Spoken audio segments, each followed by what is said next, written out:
So the Netflix documentary about Mr. McMahon has begun. It aired last night. Well, it didn't air. They dropped all 6 episodes. What I'm going to do is I'm going to separate my reviews. I'm going to do individual episode reviews for each one. I thought about doing just all 6 combined, but each episode will cover a different aspect of his life, going back to the early life, and then, of course, the rise of the WWE and everything that happened in between, the trials and tribulations. So, just letting everybody know, I'll be doing individual episodes on every single part of this documentary.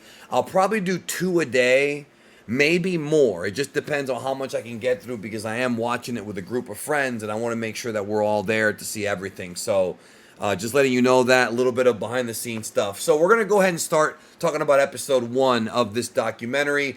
Vince McMahon already made a statement earlier this week saying he did not approve of the of parts of the documentary, and there have been reports coming out from people like Conrad Thompson, who's close to people in WWE, that the documentary does end up being a hit piece and paints Vince in a negative light. I did read a review that said that if you're a fan of wrestling, you probably already know a lot of these stories, but people who don't know are going to be the ones that are going to be kind of in shock. And that's certainly true. Episode 1, first of all, the footage they got for this is tremendous, going all the way back to some of the original footage that WWE had back even prior to Vince taking over, the 70s and 80s. And this first episode is called Junior because Vince McMahon was often referred to as Vinny or Vince Jr. by the older guys, because Vince Sr., Vincent J. McMahon, was the original sort of, maybe not the original, because Jess McMahon predates him, but Vincent J. McMahon was the man known as the owner of the New York WWF territory, and then Vince took it over. And the documentary does cover the whole story about how he got it from his father with Gorilla Monsoon and all that stuff. Like, all of that's covered here.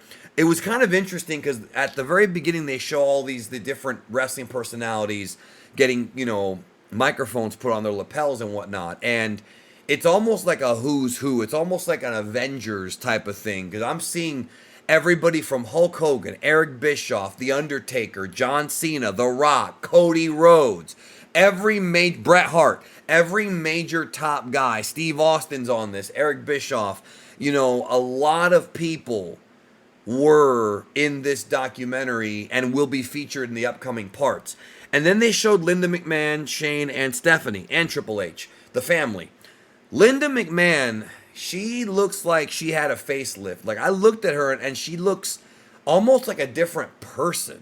I can tell she has work done, and I'm not trying to make fun of her. It's just, it kind of caught me off guard because we haven't really seen Linda that much. The last time I saw Linda, and you couldn't get a good shot of her face, was about a year ago when that reporter asked her about this Janelle Grant scandal. And most of this documentary was filmed prior to the scandal, and I don't believe they're going to get into the Janelle Grant stuff until part 6. But prior to this documentary being made, WWE was definitely going to be a major part of editorial control. In fact, they announced it on a WWE conference call. So immediately I was thinking it's going to be another one of these fluff pieces that they always put together that's going to paint the WWE in a light of being the victims, and they're going to sugarcoat everything bad.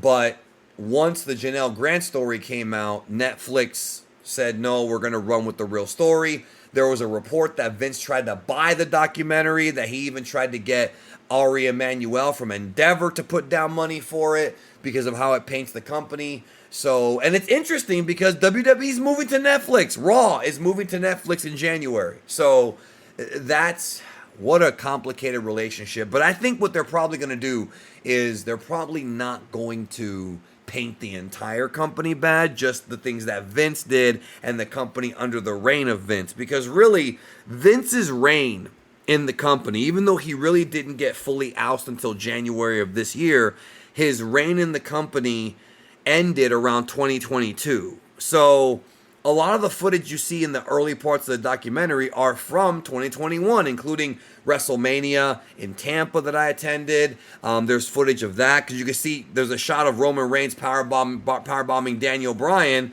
and of course we knew that later in the year he would jump to AEW. So a lot of the footage shown is that. So I'm guessing for the later parts, we're going to see the post-Vince discussion. But this episode focused on Vince taking the family business from his father and what wrestling was, and Hulk Hogan was here. And if you know about wrestling, if you have studied different books, interviews, if you've watched listen to podcasts, or if you've watched it for many, many years like I have, like wrestling is like my favorite thing to watch. Like obviously I have like TV shows that I love and movies, but wrestling's always been my comfort food. So I've seen a lot of wrestling, and a lot of this footage is going to be new to a lot of people, but not to me. I've seen the Bob Backlund footage where he brought Hulk Hogan in when he screamed at the camera, "He's good now," on TV.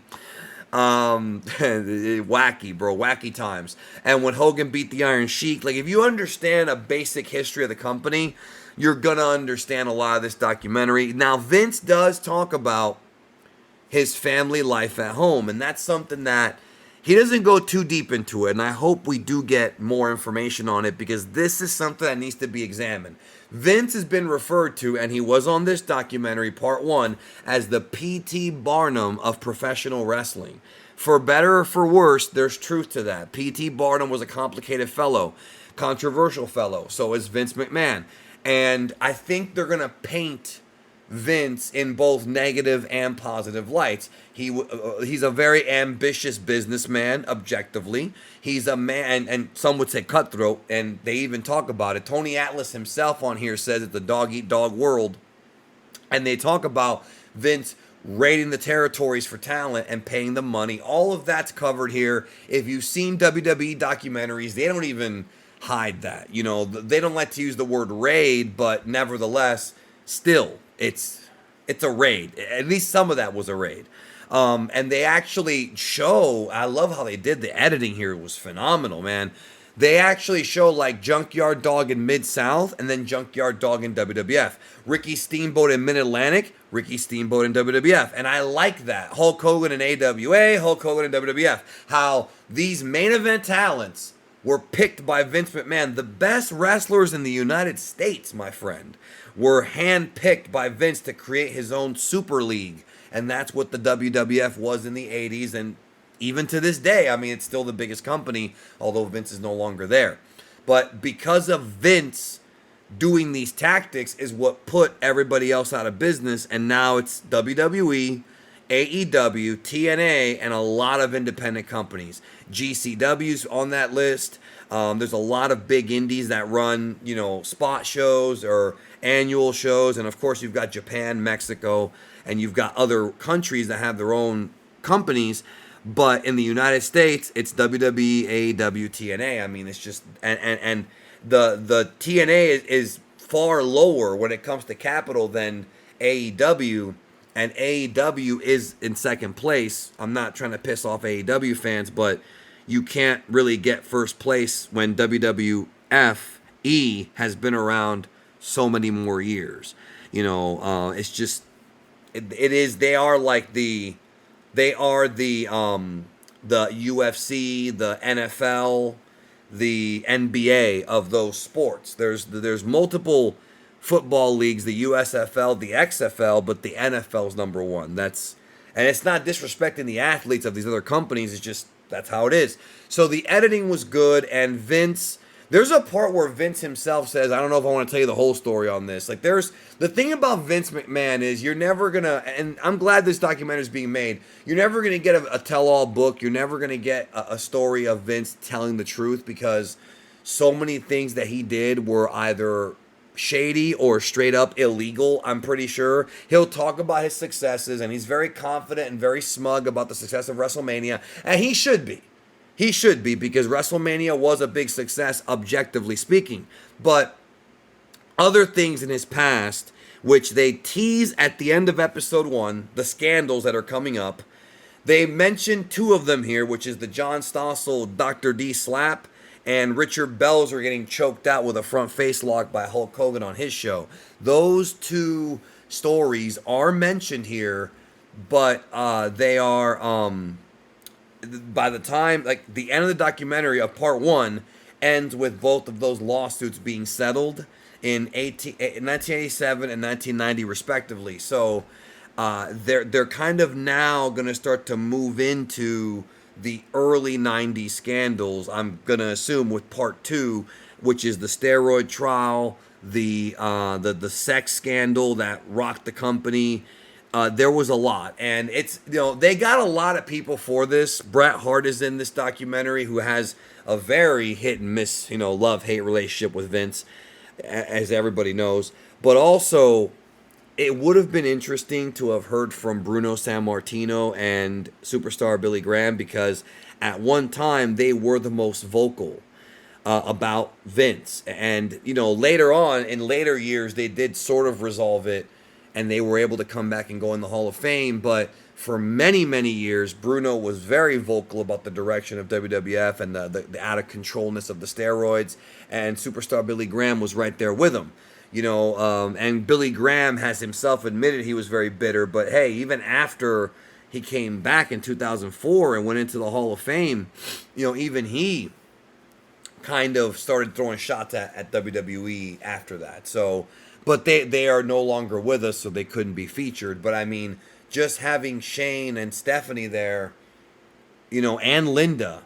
I mean, Linda hasn't been involved with the company in many, many years. I mean, I'm sure she has stock. I'm sure that she benefits corporately, financially, but she hasn't been involved in the day-to-day activities of that company in ages. And you have to remember, when it was the 80s and 90s and the 2000s, Vince and Linda were the people that did the most in that company as far as at the very top.